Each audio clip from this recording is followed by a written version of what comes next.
Hey there guys, welcome back to my Batman movie review series.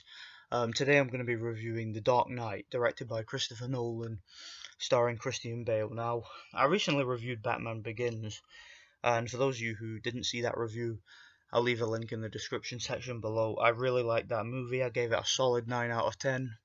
It's actually probably my favourite live action Batman movie. That's not to say that it's my favourite Batman movie ever, because I do like several of the animated movies, in particular Under the Red Hood, which I also reviewed. Again, you can see it in my movie review playlist. So let's get to this one. So, The Dark Knight, released in 2008, starring Christian Bale. Um, this movie, I remember when this movie came out, and I remember being so hyped for it because when I was a kid, I really loved Batman Begins. I thought that movie was a masterpiece, and I was so hyped for this movie. But I was also at the same time, I was kind of apprehensive about it because although I really liked what Christian Bale and what Christopher Nolan and the whole cast were able to do in the first movie, I was kind of apprehensive about how they would portray the Joker because Heath Ledger, I didn't really like Heath Ledger as an actor. Not a big fan, personally. May he rest in peace. I just wasn't a big fan of him as an actor, personally. So going into this movie, I wasn't really sure if he would be able to pull off the role as the lead villain and do it successfully, but pleasantly surprised. He was actually one of the best things about the movie. He was totally well cast as the Joker, really psychotic, really manipulative, but also really funny, as the Joker's supposed to be. You know, that's one thing that's always amazing about that particular character is how he can be a bad guy and how he can be a murdering psychopath, but at the same time he can also be so entertaining and charismatic and can always bring a smile to your face and make you laugh. And that was one thing that was always great about the Joker, man. And I think he did a great job in that movie. I think he played the character near to perfection, and although he's not who I personally would have picked going into the movie, I certainly do think he did a great job and played the character really surprisingly well. So, in terms of getting the villain right, this movie was spot on. One of the things about this movie that I really liked about it is, although it's a long movie, this movie, I believe, if I remember rightly, I think it's well over 2.5 hours. It may even be nearly 3 hours. It's kind of like a similar sort of length to the Lord of the Rings movies, stuff like that. But it's surprisingly well paced. The movie begins with a bank heist, which is really well filmed and well directed, with an excellent soundtrack, where the Joker and his goons basically rob this mob bank, a bank that is owned by the mob, and they take a shit ton of money. And kind of, he sort of announces himself as a major player in the city with that heist, and that's how the movie opens. And I think that was a great way to introduce us to the villain, because you get to see how really sly and sneaky and manipulative, but also how unpredictable he is, and how he just seems to be so lucky. His plans just seem to fall together. That's one of the things that I always liked about the Joker in the comics, is he's just a normal human being, a regular man, yet somehow his plans seem to fall together, as if he has some sort of, as if he's able to see the future, as if he's able to see things coming, and things just sort of go his way. And that's what makes him such an imposing villain. He's just so unpredictable, and I thought he was great in this movie. Heath Ledger, it was definitely his best performance. And again, I wasn't even a fan of his as an actor, but did a great job in this movie, man. Um, as for Christian Bale in this movie, I think he does a really good job. Like I said, I like him as Batman. I think in the Batman Begins movie, again, going into that movie, I wasn't quite sure if he was the right guy for the role, because he didn't quite look as I expected Batman to look. Didn't really seem to have the size and the frame, or even the voice, to be honest. And that was one of the negatives about this movie, was whereas in the first movie he had just a regular voice, he sounded just like a regular guy. In this movie he does the the stupid Cookie Monster voice that he does, and he does it the whole film, and it pissed me off. I gotta be honest, I really did. Why do you want to kill me? That fucking voice, when you do it, it hurts your throat. He does that the whole fucking movie, and it really does put you off. I'm not even kidding. It was one of the real negatives. I don't know why he didn't have that voice in the first movie, but he has it in this one. It makes no sense. You know, Why do you want to kill me? that type of it was ridiculous, man. It was cheesy, but that's just a nitpick. If you can look past that, I don't really think his performance was that bad. In terms of the plot, now the plot of this movie, I really liked it. I actually think it rivals the first movie in a sense, because basically this takes place, I believe, a year after the first movie, and at this point, Batman has become he's become a real legend in the city now, and basically criminals are scattering all over the place. The mob is terrified. They won't even go out at night.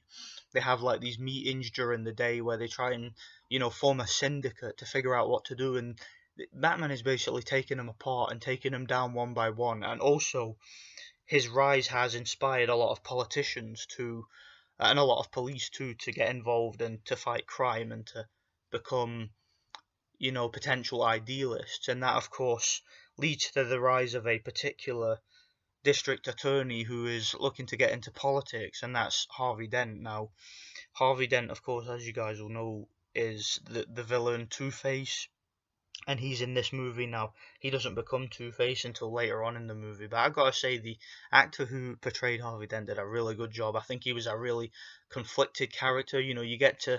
You get introduced to him early on in the movie, and you get the sense that he's you know, this real solid idealist. This guy who's willing to take on crime head first, and he's kind of inspired by Batman and what Batman did, and he wants to bring his own contribution to what Batman is trying to do. He wants to clean up the streets. He wants to get rid of all the criminals and combat organized crime, and you get the sense that he's this real political idealist, this real stand-up guy. However, midway through the movie, once you learn more about him, you realize that he also has deep psychological issues, and that's something that the Joker actually plays on. He manipulates this guy from the beginning and tries to ultimately turn him against his allies, basically, and make him become that which he's fighting. And I thought that the internal struggle for him in this movie was something I really liked, and it certainly did add a lot of depth to the movie, and there was a lot of character development, surprisingly, when you consider the fact that him as Two-Face doesn't have a whole lot of screen time. There was a lot of character development, and you do understand his motivations. That's one thing I will say, is I really did genuinely understand his motivations and why he did what he did, and ultimately ended up falling down a dark path. And it's quite tragic what happens to that character, but I did like the way it was portrayed. It was really well acted, and there was plenty of character development and plenty of interesting dialogue. You have other characters that reprise their roles, like Gary Oldman, for example, who plays Jim Gordon, did a great job as Jim Gordon. I like Gary Oldman as an actor, really talented actor. You have, of course, Michael Caine once again playing Alfred. I think Michael Caine has done a great job playing Alfred in the series. He was actually one of the best things about the whole Dark Knight series, if I'm being honest. I think his portrayal was really good. You had There were a couple of changes though. For example, Katie Holmes didn't reprise her role as Rachel. I know she got a lot of criticism for her performance in the first movie, which I personally didn't mind. They replaced her with, I believe her name's Maggie Gyllenhaal. I don't know a whole lot about this actress, but she did a serviceable job again. Not really much to her character, other than the fact that in the first movie, she was a potential love interest for Batman, and she is in this movie too. However, there's a conflict because she's currently dating Harvey Dent, and that, of course, obviously leads to a lot of emotional turmoil throughout the movie. Without spoiling too much of the plot, she does become an essential plot point for what happens to Harvey, and why he ends up turning down a dark path. So yeah, she was serviceable in the movie. She does a decent enough job, but yeah, nothing special. Of course, you have Morgan Freeman, who reprises his role as Lucius Fox. For whatever reason, I don't like this character, and I said that in the first movie. I didn't like the character Lucius Fox in these movies. I'm not a huge fan of Morgan Freeman as an actor. I think he's one of these guys who is just exactly the same in every movie, tends to phone in his performances. I liked him in some of his older movies, like how the movie Along Came a Spider. I really liked him in that movie. I think that was one of his best performances, but When he gets a supporting role in a movie, when he's not really starring, when he's just part of the supporting cast, I don't really think he's a great actor. He's one of these guys who I think, in my opinion, tends to phone in his performance. And yeah, the character was just an asshole. Didn't like him at all. I know a lot of people liked him in this movie. I personally didn't. So yeah, I didn't like his character, but he was there. He's Batman's like head scientist. He helps design his suit, makes gadgets for him and stuff like that. He was there. He was part of the plot, I guess, but I wasn't a big fan of the character personally. Um, there's a lot there's a lot to talk about in terms of the technicalities and the cinematography of this movie. Now, one of the things I loved about the first movie, The Batman Begins, if you guys saw my review for that movie, I talked about how I loved the way that the action sequences in that movie were shot, because it kind of shot the action sequences from the perspective of the criminals. Like, for example, there was a scene in the docks in that movie where Batman is stalking his prey, kind of like the Predator in the movie Predator, and he's taking them out one by one, and he's terrifying these guys, and he's using fear to kind of manipulate these guys and control them. And it was an element of realism to it, which I really liked, and it was a kind of a disorienting atmosphere when he would take these guys down, and when he would jump into a group full of thugs and kick all their asses, and it would sort of do like a Jason Bourne style quick cut. And I'm not a big fan of quick cuts, but it worked in the context of that movie because it was all to do with stealth and ninja tactics, and I really liked the way it was filmed. In this movie, I don't know why, I've no idea why, but they completely threw that out, and instead the action sequences in this movie are more traditional, if you know what I mean, more old school action sequences. Now, I would be all for that, and that would work if the stunt work added up. And I've got to be honest, in this movie, the action sequences, they're not great. They're okay. Like the sequence where Batman takes on the guys at the beginning. There's a scene at the beginning where he corners like these criminals and uses the Batmobile to kind of distract them, and then fights them, and then sort of chases after a van. And Cillian Murphy makes an appearance in that scene, a Scarecrow. He's in this movie in the beginning. He doesn't do much though, but yeah, he is in the movie. And that action sequence was awesome. I think that was probably the best action sequence, just in terms of the way it looks and the stunt work and stuff. But I gotta be honest, for most of the movie, the action was a little bit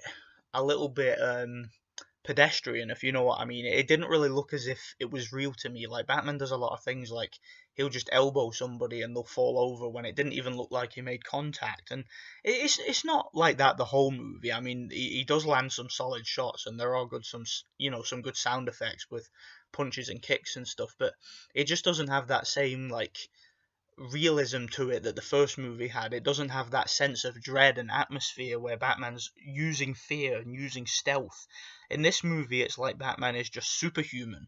He's just punching people through walls and stuff, and it really felt like a comic book type action movie in this one, which I guess a lot of people would like. There are some nice wide shots and some good like fisticuffs here and there, like he does fight with the Joker and some of these other guys. Like I said, punches, kicks, elbows, and stuff like that. There's a bit of martial arts, but it just wasn't as atmospheric to me as it was in the first movie.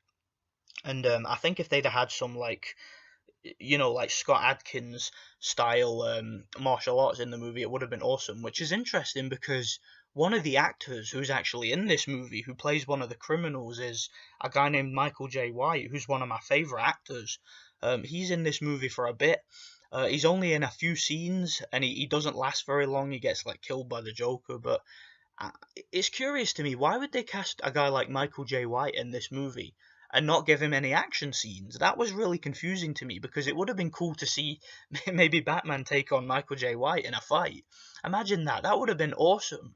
If you guys have ever seen any action movies with Michael J. White, check out the movie Blood and Bone, or check out the movie Undisputed too, and look at what this guy can do in action sequences. He's absolutely fantastic. Great martial artist, great stuntman. That would have been cool to see Michael J. White take on Batman. But yeah, they for whatever reason, they completely wasted him as a casting choice. But the action is serviceable. Okay, I don't think it'll bother many fans of the series, but Yeah, to me, I preferred the way they went about it in the first movie. But enough about the action sequences. Let's talk about some other things. Now, this is a good-looking movie. I like the way it's shot. You know, cinematography is good. Like I said, there's lots of like wide shots. The acting is brilliant from Heath Ledger and from Christian Bale. You know, again, it's a well cast movie. I think the movie was well cast across the board. It's a movie that's well paced, surprisingly, for how long it is. And there's some interesting sequences, like there's a sequence involving two ships where the Joker gives them an ultimatum, which I won't spoil, but that was a really thought-provoking scene, and it was a scene that really makes you think, wow, what would I do in that situation? There's a lot of stuff like that in this movie, and I just think it's a solid action movie.